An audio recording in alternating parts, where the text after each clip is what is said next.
దివ్యాత్మ స్వరూపులైన క్రియాయోగ ధ్యాన సాధకులకి నమస్కారం అండి. ఇవాళ క్రియాయోగ ధ్యాన తపోవన సేవాశ్రమ వ్యవస్థాపకులు శ్రీ జ్ఞానానందగిరి మహారాజ్ తలపెట్టినటువంటి G50 కార్యక్రమంలో 10 తరగతులు పూర్తయిన సందర్భంగా గురువు గారితో ముఖాముఖి. నమస్కారం గురుగారు. నమస్కారం అండి. మీరు తలపెట్టిన G50 జ్ఞానానంద జ్ఞానం గమ్యం 50 కార్యక్రమాల్లో 10 తరగతులు పూర్తి అయినాయి. వీటి పట్ల మీ అనుభవాలు, సాధకుల యొక్క అనుభవాలు, మీరు మిగిలిన క్లాసులు ఎలా నిర్వహించబోతున్నారు, మరియు వీటి వ్యయ ప్రయాసాలు ఏంటి వివరిస్తారా గురుగారు? తప్పకుండా మనము చర్చించుకుందామండి. అయితే మేము గోవిందాయపల్లి క్రియాయోగ ఆశ్రమం స్థాపించి 20 సంవత్సరాలు పూర్తిగా వస్తుంది. 20 సంవత్సరాల నుంచి కూడా ఆధ్యాత్మిక కార్యక్రమాలన్నీ కూడా ఉచితంగా అందిస్తున్నాం. మొదలు మా సంకల్పం ఏంటిదంటే ఆధ్యాత్మికములో అన్ని కార్యక్రమాలు ఉచితంగా సామాన్యులు సంపన్నులు సమానంగా అందుకోవాలనేది మా సంకల్పం. అన్ని ఉచిత సేవలు అందుకోవాలి అనేది మా సంకల్పం. అయితే యజ్ఞ యాగాలు పూజలు హోమాలు ఇవన్నీ ఆశ్రమంలో ఉచితంగా అందరికి అందిస్తాం. ఏమి వెట్టి ఖాళీ చేతిలో రావచ్చు, ఆశ్రమానికి అన్ని అందుకోవచ్చు. భోజన వసతి కార్యక్రమాలు అన్ని ఏర్పాటు చేస్తున్నాం. అయితే తర్వాత యోగా క్లాసులు ధ్యానం క్లాసులు కూడా అందరికీ వాళ్ళకు ఉచితంగా అందించడంతో పాటు ఆశ్రమంలో జాయిన్ చేసుకొని వాళ్ళు ఉండడానికి అన్ని వసతులు ఉచితంగా కల్పించి సాధన చేసుకునే అవకాశము సంస్థ మొదటి నుంచి కల్పిస్తుంది. అయితే ఇవన్నీ సద్వినియోగం చేసుకున్న అందరూ కూడా ఏం చెప్పారంటే, ఇప్పుడు ఈ యొక్క కోవిడ్ టైంలో నేను గమనించింది ఏంటంటే ప్రజలందరూ కూడా ఆర్థికంగా ఆరోగ్యంగా అన్ని రకాలుగా కూడా చితికిపోయారు. చితికిపోయినప్పుడు ఈ ఆదివారాలు పెడితే ఎక్కువ మంది వినియోగించుకుంటారు అని మా దృష్టికి తీసుకొచ్చారు మా కమిటీ వాళ్ళు. తీసుకొని వచ్చినప్పుడు అప్పుడు 2వ ఆదివారం అయితే శనివారం ఆదివారం కలిసి వస్తుందని అలా 2 ఆదివారాలు మన గోవిందాయపల్లి ఆశ్రమంలో క్లాసులు జరిపినాము. తర్వాత ఇవి మా కమిటీలో ఒక మీటింగ్లో ఒక చర్చ వచ్చింది. హైదరాబాద్లో క్లాసులు జరిపితే ఎక్కువ మంది ప్రజలు వినియోగించుకుంటారు స్వామీజీ అని మా దృష్టికి తీసుకొచ్చారు. ఇక వారి కోరిక మేరకు గతంలో సాధకులు కూడా కొంతమంది మమ్మల్ని అడిగిన అట్టుగా నాకు గుర్తుంది. గతంలో సాధకులు కూడా అడిగారు, మీకు కూడా మంచి ఆలోచన వచ్చింది, అలాగే చేద్దామని కమిటీలను తీర్మానం చేసి చక్కగా హైదరాబాద్లో ఆదివారాలు క్లాసులు పెడితే మంచి స్పందన వస్తుంది. అక్కడ అంటే ఉద్యోగస్తులు, మంచి ఎంప్లాయీస్, అన్ని రకాలతో పాటు సామాన్యులు కూడా వినియోగించుకుంటున్నారు. అన్ని రకాల వాళ్ళు చక్కగా వినియోగించుకుంటున్నారు. ఆ స్పందనను చూసి మాకు ఏమనిపించిందంటే మళ్ళీ కమిటీలో ఒక తీర్మానము చేసుకొని ప్రజలకు ఇప్పుడు ఎలా ఉందంటే సమస్యలు, ఆరోగ్య సమస్యలు, ఆర్థిక సమస్యలు, మానసిక సమస్యలు, అలాగే కుటుంబ సమస్యలు, అలాగే కుటుంబ వ్యవస్థ, ఆరోగ్య అలవాట్లు, ఆహార అలవాట్లు, అలాగే కుటుంబ వ్యవస్థ, అలాగే ప్రజలు దినచర్య, అలాగే సైబర్ క్రైమ్, సైబర్ మోసాలు, అలాగే ఈ యొక్క మనకు అనేకమైన వాతావరణ కాలుష్యము, ప్రజల ఆరోగ్య పరిస్థితులు, అలాగే రకరకాల సమస్యలు ఇప్పుడు మనుషులని వెంటాడుతున్నాయి. ఈ అన్ని సమస్యల్ని దృష్టిలో ఉంచుకొని ప్రజలకు ఒక ధ్యానం ఒకటే చెప్తే సరిపోదు, యోగా ఒకటే కాదు, బేసికల్గా A to Z జీవన విధానం పడుకున్నది మొదలు రాత్రి నిద్రపోయేంత వరకు కూడా ఎలా జీవించాలి పరిపూర్ణ మానవుడిగా అనేది, ఆధ్యాత్మిక జీవితం, ప్రశాంతమైన జీవితం, ఆరోగ్యమైన జీవితం ఎలా జీవించాలి, మనం దేశానికి ఎట్లా ఉపయోగపడాలి, దేశ సేవ ఎట్లా చేయాలి అంటే దైవభక్తి, దేశభక్తి పిల్లల్లో పెద్దల్లో అందరిలో నింపాలి.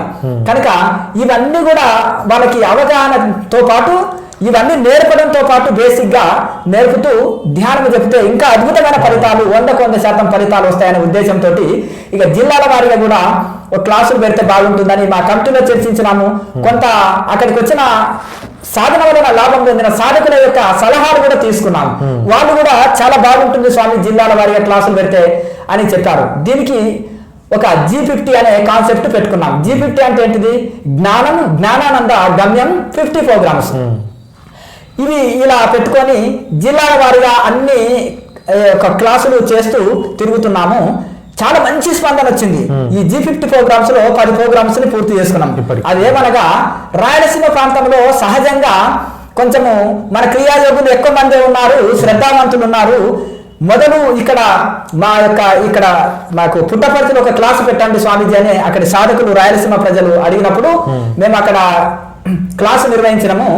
అయితే పుట్టపర్తిది మొదలు, రెండవది మనకు అనంతపురము, మూడవది వచ్చి కరీంనగర్, నాలుగవది వచ్చి మనుగూరు, ఐదవది వచ్చి ఇక మన కాకినాడ, ఆరవది క్లాసు వరంగల్, ఏడవది నల్గొండ, ఎనిమిదవది మనకు పిఠాపురము, తొమ్మిదవది ఏలూరు, 10వది ప్రొద్దుటూరు కడప జిల్లాలో దిగ్విజయంగా పూర్తి చేసుకున్నాము. ప్రజల స్పందన చూస్తే మాకు కడుపు నిండిపోయింది.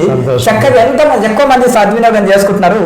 దీన్ని ఇంతతోనే ఆగకుండా దీన్ని జ్ఞానానంద గమ్యము గ్లోబల్ గా కూడా మార్చాలి.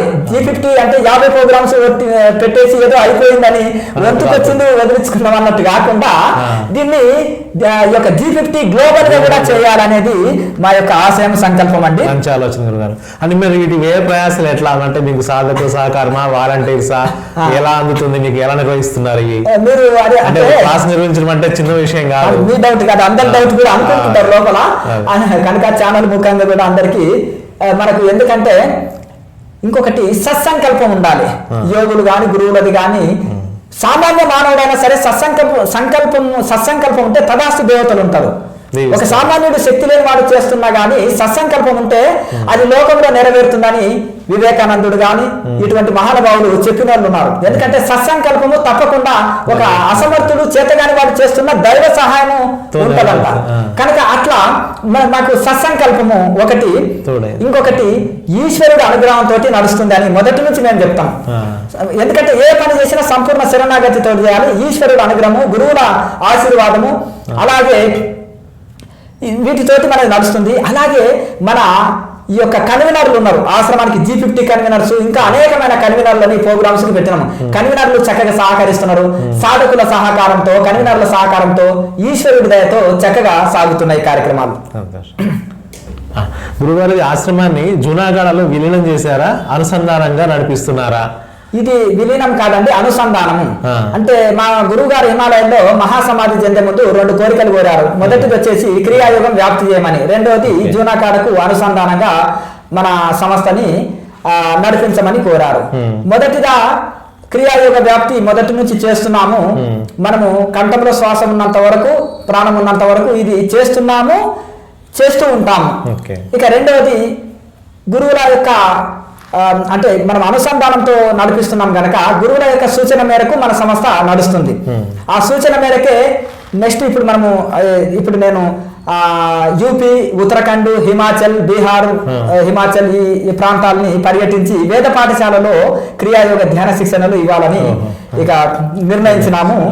ఇక అలాగే ఈ యొక్క గురువుల సూచన మేరకే మన సంస్థ భవిష్యత్తులో కూడా నడుస్తూ ఉంటుంది.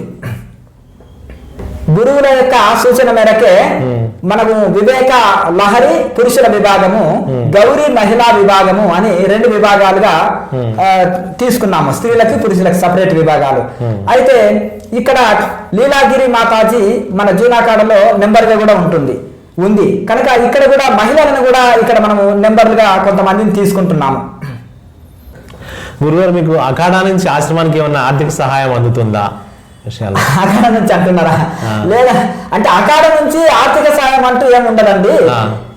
ఎందుకంటే మనము సిద్ధాంతపరమైన ఇది మనకు సలహాలు లేదా మనకు ఈ యొక్క మనకు నైతిక మద్దతు ఉంటుంది. అలాగే ఇంకొకటి మనమే నిరంతరము అఖాడకు ఏ రకంగా సేవ చేయాలనేది ఆలోచిస్తుంటాము. గురువుల ఆశీర్వాదమే మనం కోరుకునేది, ఆశీర్వాద లాభమే, బయట లాభాలు కాదు, ఆశీర్వాద లాభమే మనం కోరుకునేది. గురువుల నుంచి నైతిక మద్దతు ఉంటుంది, సిద్ధాంత ప్రకారమైన సూచనల్ని మేము తీసుకుంటాము, గురువుల ఆశీర్వాదమే కోరుకుంటాము. మనమే నిరంతరం ఏ విధంగా అఖాడకు సేవ చేయాలని నిరంతరం ఆలోచిస్తుంటాము. గురుగారు, హిమాలయంలో ఆశ్రమం నిర్మిస్తున్నారని చెప్తున్నారు, అది ఎప్పుడు ప్రారంభిస్తున్నారు గురుగారు?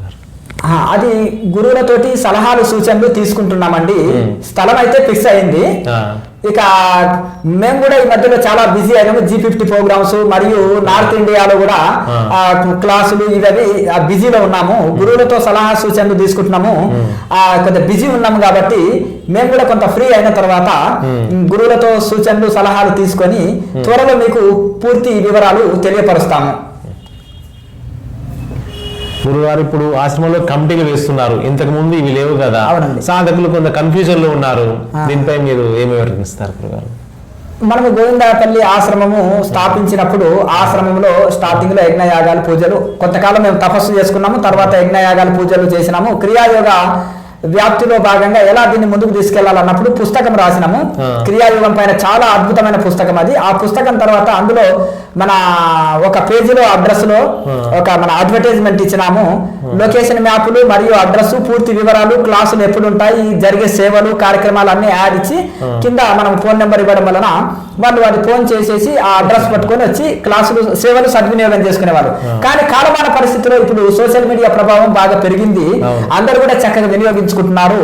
ఇప్పుడు ఉదాహరణకి సత్యసాయి బాబా వారు భౌతికంగా మన మధ్యలో లేకున్నా కానీ మరి ఆ మహానుభావుడు పెట్టిన సిస్టమ్ చాలా అద్భుతమైన సిస్టమ్.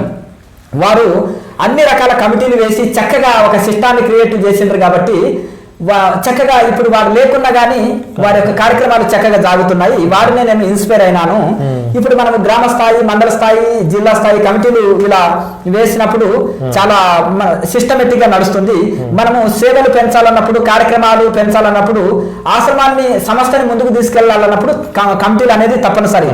భవిష్యత్తులో రాష్ట్ర స్థాయి కమిటీలు వేస్తాము, ఎన్ఆర్ఐ కమిటీలు కూడా వేస్తాము. 3000 మంది సభ్యులతో కమిటీలు వేయడం అనేది మా లక్ష్యం. కానీ మరి ఈ కమిటీలు చందాలు, డబ్బులు వసూలు చేయడానికి కాదు, ఇది కేవలము సేవ కోసం, అనుసంధానానికే ఈ కమిటీలు పనిచేస్తాయి. ఇది క్రియాయోగ వ్యాప్తి మరియు సేవలు వ్యాప్తి చేయటం కోసమే, ఆధ్యాత్మిక అన్ని సేవలు అందించుట కోసమే ఈ కమిటీలు వేస్తున్నామండి. గురుగారు, స్వదేశాంతర జ్ఞాన దర్శన యాత్ర అనేమి అంటే స్వదేశీ మరియు విదేశీ జ్ఞాన సంగమము అందించడం. అంటే మన భారతీయ మూలాలని మరియు శాస్త్రాలని, విదేశీ మూలాలని మరియు శాస్త్రాలని కలగలిపి అనుసంధానం చేసి ఈ యొక్క మనము వివేకంతో దాన్ని అనుసంధానం చేసి మనకు అందరికీ మార్గనిర్దేశకం చేయడం. ఈ యాత్ర ఎన్ని రోజులు చేపడుతున్నారు గురుగారు? ఇది దీనికి కాల ప్రమాణం అంటూ ఏముండదండి. ఇది విడతల వారీగా సాగుతూ ఉంటుంది. ఒకప్పుడు మనం కీప్యాడ్ ఫోన్ వాడినాము, ఇప్పుడు ఐఫోన్ వాడుతున్నాం కదా, అప్డేట్ అయినాం కదా. అలాగే ఇది నిత్యము జ్ఞానము అన్వేషణ చేస్తుండాలి ప్రతి ఒక్కరు కూడా. అయితే ఇక్కడ మనము యాత్రలో భాగంగా మనము ఈ యొక్క ప్రభుత్వ కార్యాలయాలు, పరిశోధనాలయాలు, స్కూళ్ళు, కాలేజీలు, విశ్వవిద్యాలయాలు, అలాగే మనము మందిరాలు, మఠాలు, మసీదులు, చర్చిలు, మందిరాలు, మఠాలు అన్ని ఈ యొక్క స్వదేశీ మూలాలు ఉన్నవి, విదేశీ మూలాలు ఉన్నవి. ప్రతి ఒక్కటి మనము పరిశోధించి శోధించి సాధించాలి. అన్నిటినీ తెలుసుకొని మనము అన్ని సాంప్రదాయ కులమతాలకు అతీతమైంది. ఈ కులమతాలకు అతీతమైంది కనుక కుల, మత, వర్గ, ప్రాంతాలకు అతీతంగా మనము సంస్థ నడుపుతున్నాం కనుక ఈ అన్నిటికీ అతీతంగా మనము అన్ని మూలాలను తెలుసుకొని పరిశోధించి అన్నిటిని కలగలిపి మనము ఒక అందరికీ కూడా సాధకులకి మార్గనిర్దేశకం చేయాలి. జ్ఞానానికి కుల, మత, ప్రాంత అనే భేదం లేదండి.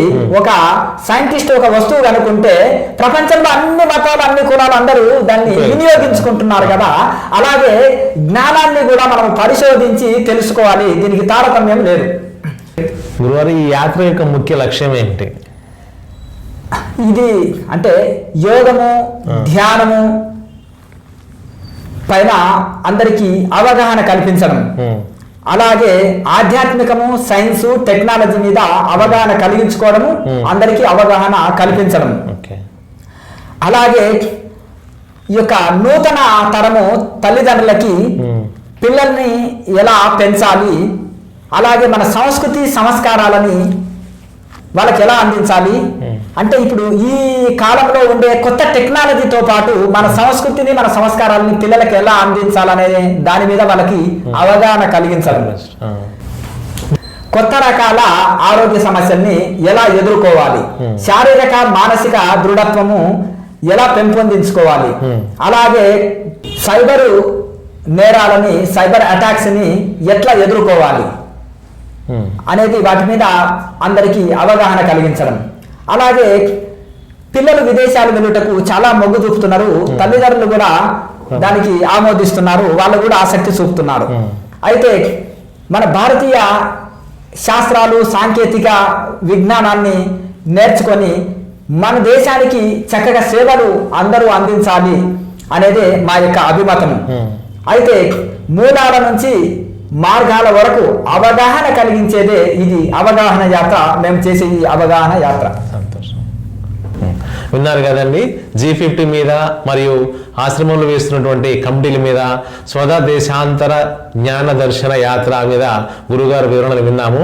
మీరు అందరూ మరొక ఇంటర్వ్యూలో మళ్ళీ కలుసుకుందాము. మీరు తప్పనిసరిగా GKMC ఛానల్ని సబ్స్క్రైబ్ చేసుకోండి. లోకా సమస్త సుఖినో భవంతు. ఓం